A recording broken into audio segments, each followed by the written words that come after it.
Hello students. Children, we are towards the second topic or the second module from our syllabus, and as you can see the heading, children, it's named as social infrastructure. That's education, health and family welfare in India. This would be a topic that will have a lot of practical importance in our lives because we practically experience these policies of the government regarding education, health and family welfare. Okay, now in any particular country, children, the infrastructure that exists is basically divided into two different types. We've got a economic infrastructure and then we have got a social infrastructure. Economic infrastructure, children, involves certain things like energy, at the same time, children, transport, communication. When we are talking about the social infrastructure, the social infrastructure includes health and education. They are also known as social overheads. Now, if you want to achieve economic growth, if you want to achieve economic development, so obviously, children, one thing is for sure, we have to make optimum utilization of the resources which are available with us. But the optimum utilization of the resources will always depend upon our social infrastructure. So children, the government has to frame certain policies that will maintain and also try to improve the standard of living of the people, the quality of life. At the same time, there should be equity, and that is why, children, social infrastructure focuses on the growth of education, healthcare and family welfare. Now the question arises, children, why there is a need for increasing role of government in social infrastructure. So we will just see, children, through certain points what is the importance or significance of social infrastructure in any particular country. The first and the foremost reason that we have, children, as you can see on your screen, that the private investment in these sectors has increased over the years.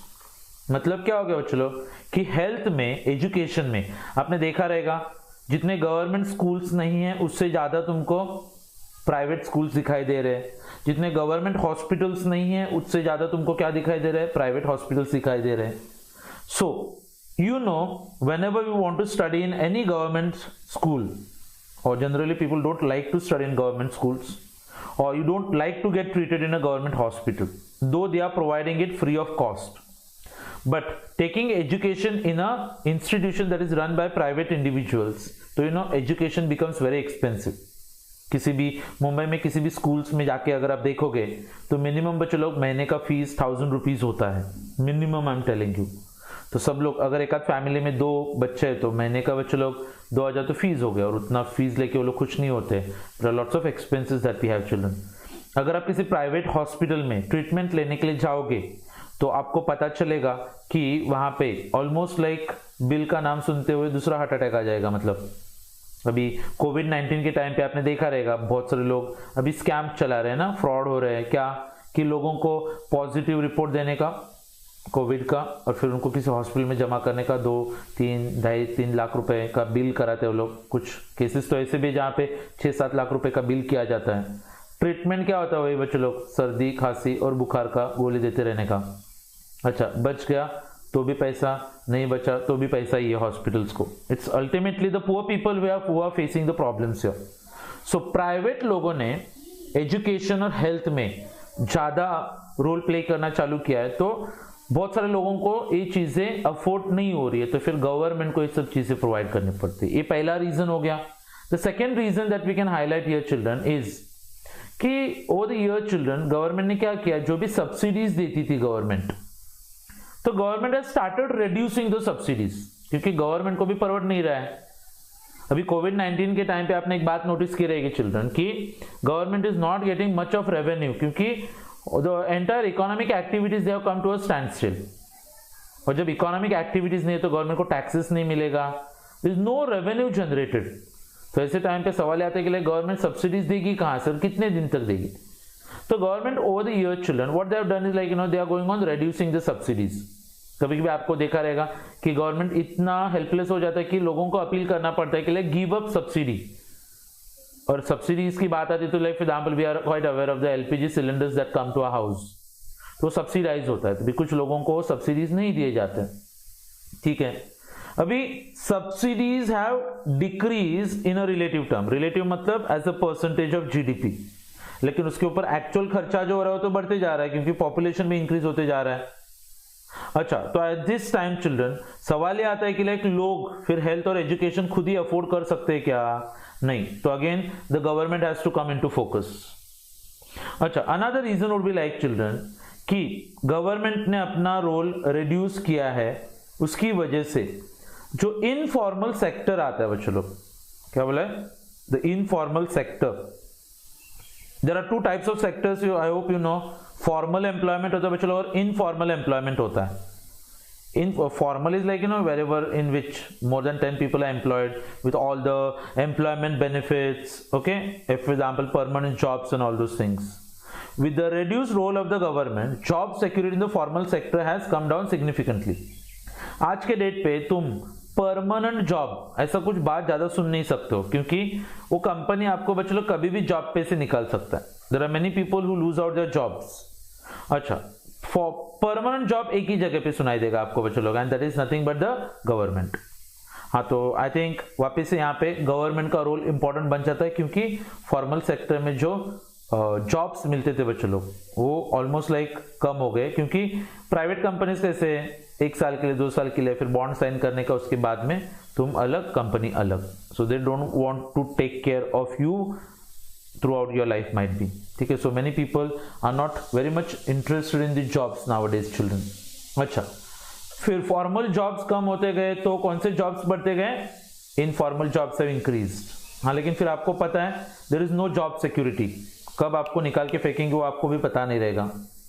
अच्छा, अभी बात यह बच्चों लोग कि अगर आपके पास job का सिक्योरिटी नहीं है तो फिर गरीब लोगों को फिर वेलफेयर बेनिफिट्स कैसे मिलेंगे?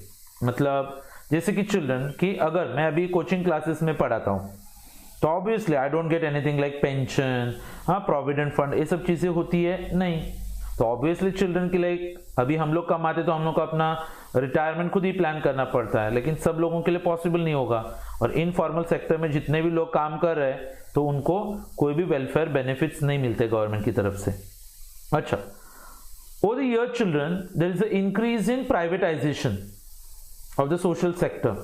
जैसे कि बच्चे लोग एजुकेशन में आपको दिख रहा है बड़े बड़े कॉर्पोरेट्स उतर के आए एजुकेशन सेक्टर में, Ambani for example, Oberoi and all those things. Health में भी आपने देखा रहेगा कि अंबानी हॉस्पिटल वगैरह आता है बच्चे लोग। एवरी पर्सन जो wants to enter into the health का बिजनेस। अच्छा, इंश्योरेंस में भी प्राइवेट लोग आ गए। इसका मतलब ये है बच्चों लोग कि ये चीजें जब गवर्नमेंट प्रोवाइड करती थी तो they were provided at a rate that was determined by the government, लेकिन अभी क्योंकि प्राइवेट लोग आ गए तो इसका रेट कौन डिटरमाइन करेगा? मार्केट। और मार्केट डिटरमाइन करेगा तो obviously children you know this is going to be very costly for the poor people, so it's become unaffordable. तो privatisation of the social sector, so you see that many private firms who are into the health and insurance and education, they're charging very high prices, so obviously the government has to look after this. And there's a marginalized section of the population which belong to the scheduled castes and scheduled tribes, SC ST बोलते हैं, या फिर we also have certain people who are called as OBC, then women, religious minorities, for example religious minorities are people like for example Christians we have got, now they will be called as a minority. Small farmers जिनके पास 2 एकड़ से भी कम जमीन होता है, micro entrepreneurs, micro small medium enterprises होते हैं ना, स्मॉल स्केल इंडस्ट्रीज। अच्छा, eight the same time physically challenge people. हाँ, तो आपको पता है चलो ये जितने भी नाम मैंने मेंशन किया, I am repeating, scheduled caste, scheduled tribes, OBC, women, religious minorities, small farmers, micro entrepreneurs and all the people who are physically challenge. आपको पता है अगर सब कुछ हमने प्राइवेट के हाथ में दे दिया तो इन लोगों को ज्यादा तकलीफ होगी, so there won't be any kind of inclusive growth children, inclusive growth नहीं हो पाएगा।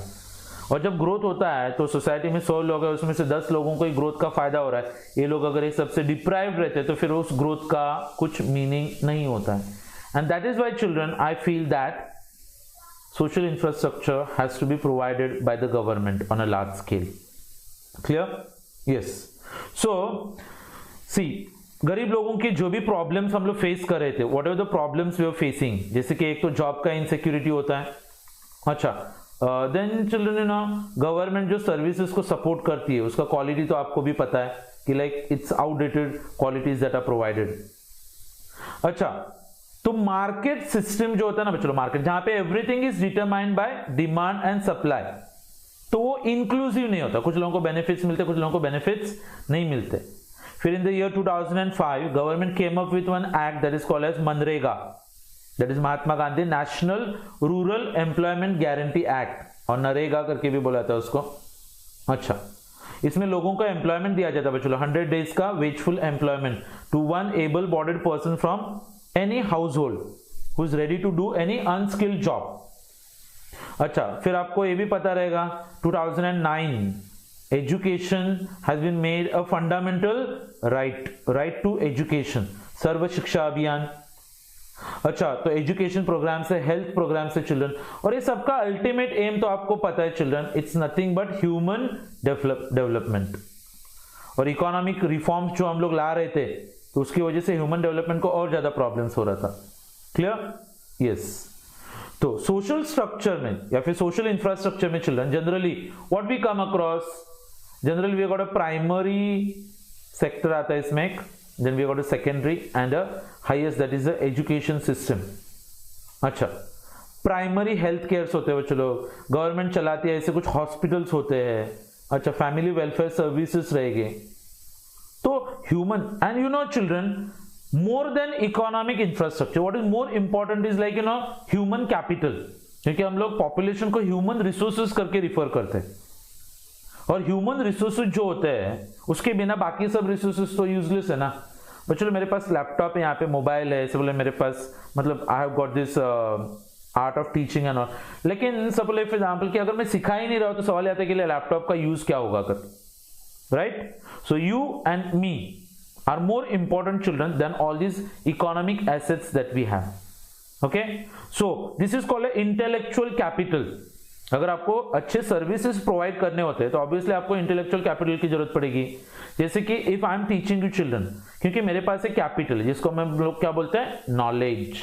जैसे लैंड लेबर कैपिटल होता है बच्चों, वैसे फिफ्थ वाला भी एक आता है जिसको हम लोग बोलते हैं knowledge. And presently children economies are more geared by knowledge, so this is refer to as a knowledge economy करके बोला था उसको.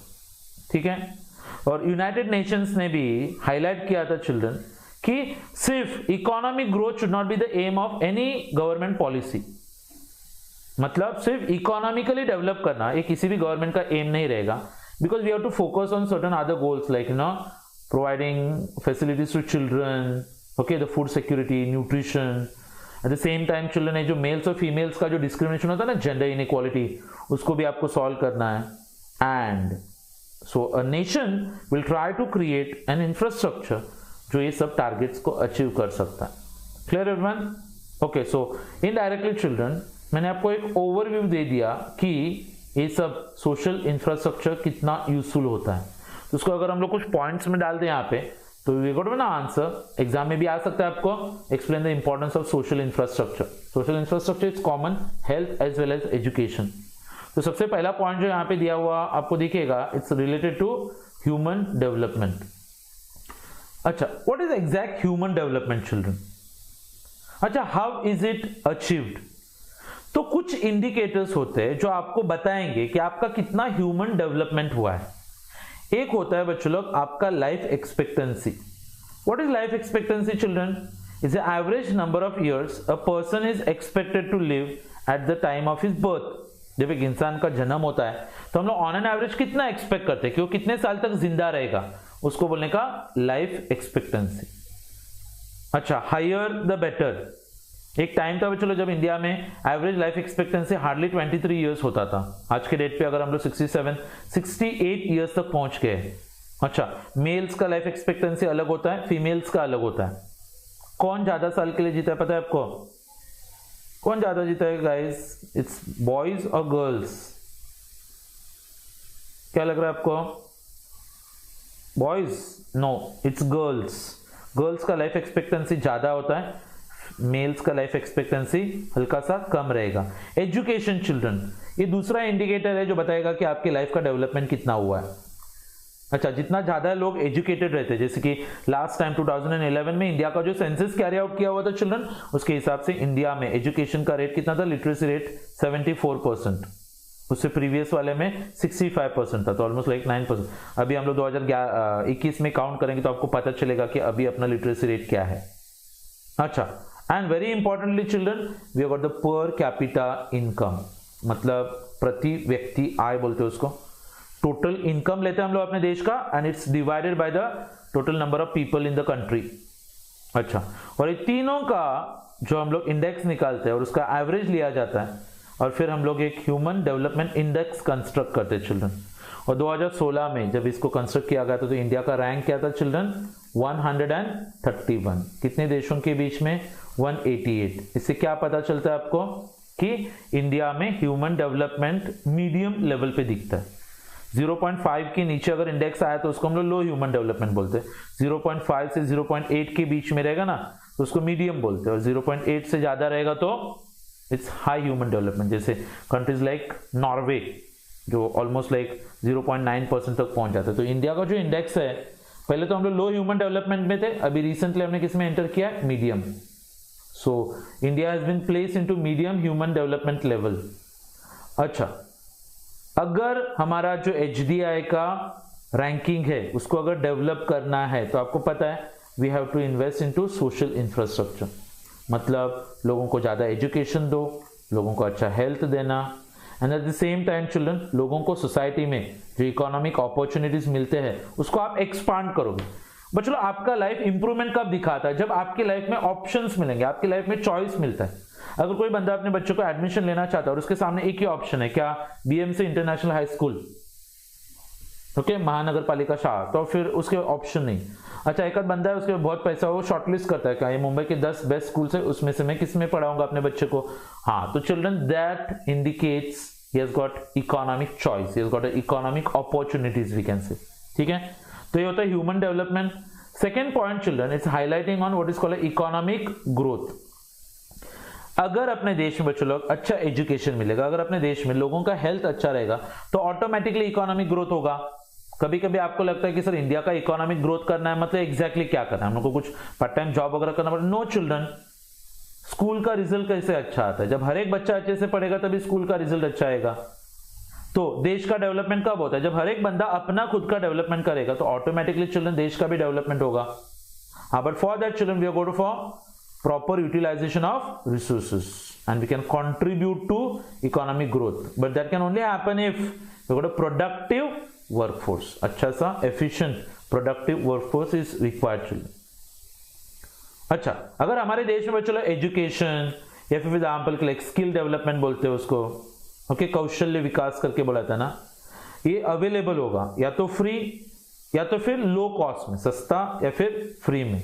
हाँ, तो ऑटोमेटिकली जो काम पे प्रोडक्टिविटी होता है ना children, it will always be very high. Children, अगर मेरा हेल्थ अच्छा है, अगर मेरे पास अच्छा एजुकेशन है, तो उसके जरिए मैं बहुत कुछ कर सकता हूँ। Children, if I am teaching you presently, तो मेरे पास ज्यादा कुछ नहीं बचा, थोड़ा नॉलेज है, एट द सेम टाइम मैं अपना टाइम डिवोट कर रहा हूँ, लेकिन इसके जरिए मैं अपने घर पे बैठ के भी बच्चों लोग कुछ इनकम अर्न कर सकता हूँ। Yes, all the people who are sitting at their homes and working presently, it's nothing but children, they are giving their time and they are giving their skill and they are earning money out of it. हाँ, तो बच्चों सब लोग अगर ऐसे development करेंगे तो economic growth won't be very far. अच्छा, then we got a point children which is highlighting on positive externalities. Externalities are children effects. जो साइड इफेक्ट्स बोलते हैं ना, वो या तो अच्छे या फिर खराब होते हैं। नेगेटिव एक्सटर्नलिटीज जो होते हैं बच्चों लोग, they are not like expected, so people generally go for some positive externalities. जैसे कि बच्चों लोग, अगर हम लोग आपको एजुकेशन दे रहे हैं, आपका लाइफ थोड़ा सा अफेक्ट होता है उससे बच्चों लोग, आप कुछ अच्छे वैल्यू सीखते हो, उससे बच्चों लोग आप अपने फैमिली को भी इन्फ्लुएंस करते हो, आप अपने बच्चों का अपब्रिंगिंग अच्छे से करोगे। मतलब एजुकेशन क्या नेगेटिव एक्सटर्नलिटी दे रहा है, क्या पॉजिटिव एक्सटर्नलिटी, पॉजिटिव। सो अगर फैमिली में आपको पता है चलो, गवर्नमेंट ज्यादातर वुमेन के हेल्थ को फोकस करते हैं, ज्यादातर ड्यूरिंग द मैटरनिटी टाइम, मतलब जैसे उनका प्रेगनेंसी होता है, डिलीवरी होता है, तो the other day my friend was telling me in the village कि उसकी वाइफ मतलब एक रिसेंटली डिलीवर्ड, 6 महीने के होने तक बच्चों लोग उनको हर एक मतलब नमक, चिली पाउडर, बच्चों लोग हल्दी, गेहूं या फिर एग्जाम्पल के लिए दाल, ये सब कुछ चीजें प्रोवाइड की जाती है गवर्नमेंट की तरफ से। तो जैसे ही 6 महीने होते तो फिर वो डिलीवर्ड मतलब जो मैटरनिटी बेनिफिट्स होते हैं वो बंद होते हैं, फिर बच्चे को कुछ ना कुछ बेनिफिट्स मिलते रहते हैं जब वो आंगनवाड़ी में पढ़ते हैं या फिर किंडरगार्टन्स में, प्ले ग्रुप में। हाँ, but for that children we know that automatically like उनका हेल्थ अच्छा रहेगा, मम्मी का हेल्थ अच्छा रहेगा तो बच्चे का हेल्थ अच्छा रहता है, बच्चे का हेल्थ स्टार्टिंग में अच्छा रहेगा तो फ्यूचर में उनको कुछ डॉक्टर्स की जरूरत वगैरह भी नहीं पड़ेगी। ये सब होते हैं positive externalities. Point number D children is talking about quality of life. अच्छा, मतलब क्या होता है बच्चों, it's like in a state of general wellbeing of individual and the society, जिसको आप नॉर्मल टर्म्स में क्या बुलाते हो, it's refer to as standard of living. Clear? अच्छा, then we also talk about the productive efficiency. Efficiency क्या होता है बच्चों लोग, मिनिमम इनपुट मैक्सिमम आउटपुट। जैसे हमारे देश में बच्चों लोग डिजीज कंट्रोल करने के लिए कुछ प्रोग्राम्स अवेलेबल होते हैं। अच्छा, फैमिली वेलफेयर होता है, फैमिली वेलफेयर सर्विसेज प्रोवाइड किए जाते हैं चिल्ड्रन। अच्छा, लोगों को न्यूट्रिशियस फूड दिया जाता है। अच्छा, then it will promote healthy life among the people, और लोग हेल्दी रहेंगे। एट द सेम टाइम आप सबको पता है क्या, गवर्नमेंट स्कूल्स में जब भी आप चाहते हो तो फिर वहां पे कुछ अनाज वगैरह बच्चों को मिड डे मील स्कीम वगैरह होता है। हाँ, तो अच्छा एजुकेशन बच्चों लोग और अच्छा हेल्दी लाइफस्टाइल, और इससे आपका प्रोडक्टिव एफिशिएंसी बढ़ता है। ये लोग अच्छे से काम कर सकते हो, फ्यूचर में जाके बच्चों लोग अपने देश का भी डेवलपमेंट करने में कॉन्ट्रीब्यूशन होगा। हाँ, लेकिन एक बंदा बच्चों अच्छे से पढ़ा भी नहीं है, ओके, उसका हेल्थ का बार बार प्रॉब्लम होता है, तो आपको पता है it is going to affect his efficiency. And very importantly children, we're talking here about the better utilization of resources. मतलब क्या होता है बच्चों लोग, like we are not going to waste resources. अभी आप बताओ बच्चों लोग, चाइना जैसा देश है, अच्छा पॉपुलेशन में तो हम लोगों से भी आगे है, चलो वो अलग बात है कि हम लोग उनको ओवरटेक करने वाले हैं, लेकिन ये ह्यूमन जो रिसोर्सेस होता है बच्चों लोग, वो सबसे ज्यादा वैल्यूएबल रिसोर्सेस होता है।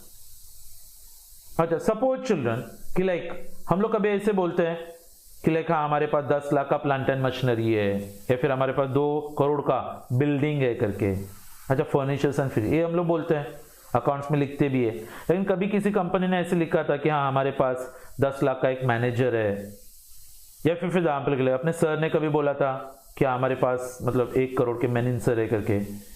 अच्छा, या फिर एग्जाम्पल के लाइक यू कुड से कि लाइक हाँ हमारे पास 50 लाख के स्टूडेंट्स है। No one is worried about the human resources. So educational institution जो होते हैं बच्चों लोग, they play a very important role. और when you are educated children, तो आपको पता होता है कि लाइक रिसोर्सेस को किस तरीके से यूज करना है। एक अनपढ़ गवार के हाथ में अगर कुछ पैसा आ जाएगा, वो ज्यादा से ज्यादा एफडी करेगा, उसका LIC में डालेगा, लेकिन एक एजुकेटेड बंदे के पास ये पैसा आ गया तो उसको किस तरीके से वो मल्टीप्लाई कर सकता है, बिजनेस कैसे कर सकता है, ये तो आपको नॉलेज ही सिखाएगा children. So that is better utilization of resource. किसी के पास एक गाला है सपोज फॉर एग्जांपल 10 बाय 20 का, अच्छा एक आध जन ने उसको रेंट पे दिया, 20,000 का भाड़ा लेता है महीने का। अच्छा, कोई एजुकेटेड है, उसके अंदर मस्त कुछ बिजनेस स्टार्ट कर दिया और महीने का 2 लाख रुपए कमा रहा है। Children, that is better resource utilisation. अच्छा, and then higher aspirations. What are aspiration children? Expectations. अच्छा, they are talking about ambition. जब आप पढ़ते रहोगे बच्चों लोग, जब आपका स्टैंडर्ड ऑफ लिविंग अच्छा रहेगा तो आपका एम्बिशन भी तो थोड़ा ज्यादा रहेगा। जब मैं खुद 12th स्टैंडर्ड में पढ़ता था बच्चों लोग, तो हम लोग ये सोचते थे कि लाइक हाँ 12th स्टैंडर्ड खत्म होने के बाद 5,000 रुपए का भी अगर कहीं पे जॉब मिलेगा तो अच्छा रहेगा। अभी वो मेरा एस्पिरेशन था, क्योंकि माइट बी चिल्ड्रन की जब मैं मतलब लोअर स्टैंडर्ड में था, ज्यादा एजुकेटेड नहीं था, तो अभी मेरा ड्रीम था। आज मैं पढ़ा लिखा हूँ तो आज मुझे लगता है कि लाइक हाँ महीने का अगर 1.5-2 लाख रुपए का इनकम रहेगा तो कितना अच्छा रहेगा। अच्छा, अगर मैं एक बंगलो में रह सकता हूँ तो कितना अच्छा रहेगा। मतलब आपने देखा अपने एस्पिरेशन चिल्ड्रन बढ़ जाते हैं, लेकिन ये आपके हेल्थ के ऊपर, आपके एजुकेशन के ऊपर, ये आपके स्टैंडर्ड ऑफ लिविंग के ऊपर डिपेंड करता है। एक आध जोगेश्वरी में रहने वाला बंदे का या फिर मलाड में रहने वाले बंदे का एस्पिरेशन अलग हो सकता है, और जो कुलाबा साइड में रहते हैं, पेडा रोड पे रहने वाले एक आध बच्चे को आप पूछोगे तो उसका एस्पिरेशन टोटली अलग होगा। ओके, और जब लोग अच्छे खासे पढ़े लिखे रहते हैं, स्टैंडर्ड ऑफ लिविंग अच्छा रहता है, तो वो लोग गवर्नमेंट से भी कुछ चीजें डिमांड करते हैं कि हम लोग को अच्छे सर्विसेज चाहिए। And lastly children, health, education will bring about what is known as a social change. जब लोग पढ़े लिखे रहेंगे ना, अच्छा, तो सोसाइटी में जो डिस्क्रिमिनेशन होता है अपर कास्ट लोअर कास्ट, अभी मैं पढ़ा लिखा हूँ बच्चों लोग, हम लोग के खुद के गांव में कुछ लोग रहते हैं जिनको हम लोग हरिजन्स बोलते हैं, गांव में कभी आते हो लोग तो उनको छूने का नहीं, untouchability. But children, because we are educated, we know कि लाइक ये सब रबिश होता है. All people are equally created by God and we are no one to discriminate between them. और जब लोग पढ़े लिखे रहते हैं, अच्छे हेल्थ में रहते हैं, तो सोशल हार्मनी रहेगा, सोसाइटी में कुछ झगड़े नहीं होते हैं. अभी मैं आपको सिखा रहा हूँ बच्चों लोग, मैं थोड़े ना कहाँ पे उधर बाहर मोर्चे में जाके तोड़फोड़ करके आने वाला हूँ, नहीं. महंगाई आते थोड़े लोग बाहर निकलते, तोड़फोड़ करते, आंदोलन करते. कौन जाता है बच्चों लोग? वो लोग जिनके पास अच्छा एजुकेशन नहीं है, वो लोग जिनके पास एम्प्लॉयमेंट नहीं. तुमने कभी देखा था कुछ मैटर हो गया है, झगड़ा हो गया, फिर तुमने अपने पड़ोसी को कॉल किया जो एक आध बैंक में मैनेजर के पोस्ट पे 80,000 का पगार है, आप उसको बोले कि मैटर हुआ है, जल्दी से आ जाना झगड़ा करने का? नहीं. सबसे पहले तो फ्रेंडशिप करेगा नहीं आपके पास अगर आप ऐसा काम करते हो. और दूसरी बात, वो एम्प्लॉयड है, you won't be able to see him there. तो सोसाइटी चिल्ड्रन चेंज होता है ओवरऑल. तो ये overall what have I explain to you children today is what is the importance of health and education in the economic development of any particular country. तो ये answer आप एक बाहर करके रखोगे. What is the importance of social infrastructure? It's also called importance of health and education और significance of health and education. Clear? Yes. अभी बच्चों हम लोग को आने वाले लेक्चर्स में डिटेल में जाके देखना पड़ेगा कि गवर्नमेंट कौन कौन से पॉलिसीज चलाता है ताकि लोगों को अच्छा एजुकेशन मिले, और गवर्नमेंट कौन कौन से पॉलिसीज चलाता है ताकि लोगों को अच्छा हेल्थ मिले. सो पॉलिसीज डिस्कस करेंगे हम लोग. So that's all for today children. Bye everyone, take care, see you in the next lecture.